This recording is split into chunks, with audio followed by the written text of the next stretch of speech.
बितले फागुन एलै होली के दिन। माघ बितले फागुन एलै होली के दिन। भौजी के रंग अबीर लगेबै चोली भिजेबै हम। भौजी के रंग अबीर लगेबै चोली भिजेबै हम।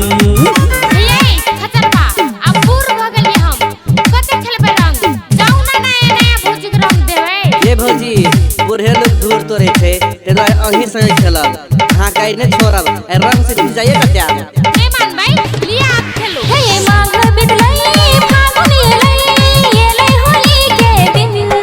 हे माघ बितलै फागुन एलै होली के दिन। देवर से हमें रंग लगेबै चोली भिजेबै हम।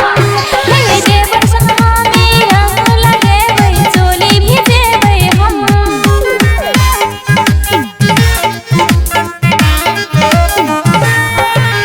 सारा रा रा रा रा रा रा रा रा रा रा सगीरा सारा रा रा।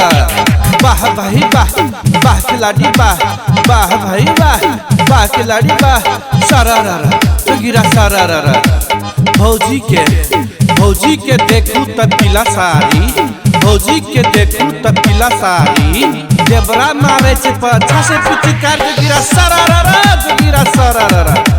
सारा रा रा रा रा रा सारा रा रा जगीरा सारा रा रा। देवर जी हे यो देवर जी आहा छिए बारी शैतान। आहा छिए बारी शैतान। होली में आहा किया करे जे हराम जगीरा सारा रा रा जगीरा सारा रा रा। नया भौजी के नया उमंग। नया भौजी के नया उमंग। पुरन की भौजी करे छे संग संग जगीरा सारा रा रा जगीरा सारा रा रा। सारी भीजलिए यो सारा भीजलिए सारी भीजलिए यो साया भीजलिए। जोर जोर से मारे छिए पिचकारी। आहा के देखू देवर जी हे यो आहा के देखू देवर जी। पटके खुगलिए छे छोरी सारा रा रा जगीरा सारा रा रा। वाह खिलाड़ी वाह देवर जी वाह सारा रा रा जगीरा सारा रा रा। ये भौजी बड़ी जोर जोर से हापे छिए थाक गेलिए। होलियो के दिन में कहीं थकै छै। हे यही खचर बा आहा जे कते जोर जोर से पिचकारी मारे लिए ने से त हमरा त एकदम देह से चुट लागे। ये भौजी अबीर रहल छै अबीर लगा दू। हे ये भ गेले आप कुछ ना लगाब। ये भौजी अबीर नहीं लगेबे ने फेर मारो हम पिचकारी लगेबे कि नहीं लगेबे। आहा से हार माने छिए आहा के पिचकारी में कते गए छै रंग लियो दियो हम ठाट नीचे सारी।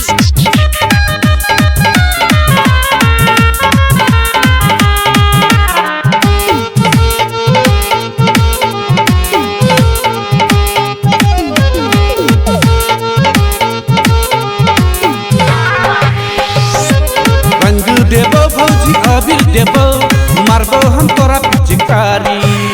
रंग देबो भौजी अबीर देबो मारबो हम तोरा पिचकारी। होली के दिन में छोड़बो रे भौजी भिजा देबो हम सारी। फगुआ के दिन एले खेलबै हम होली भिजा दिया हमर चोली। सारा रा रा जगीरा सारा रा रा।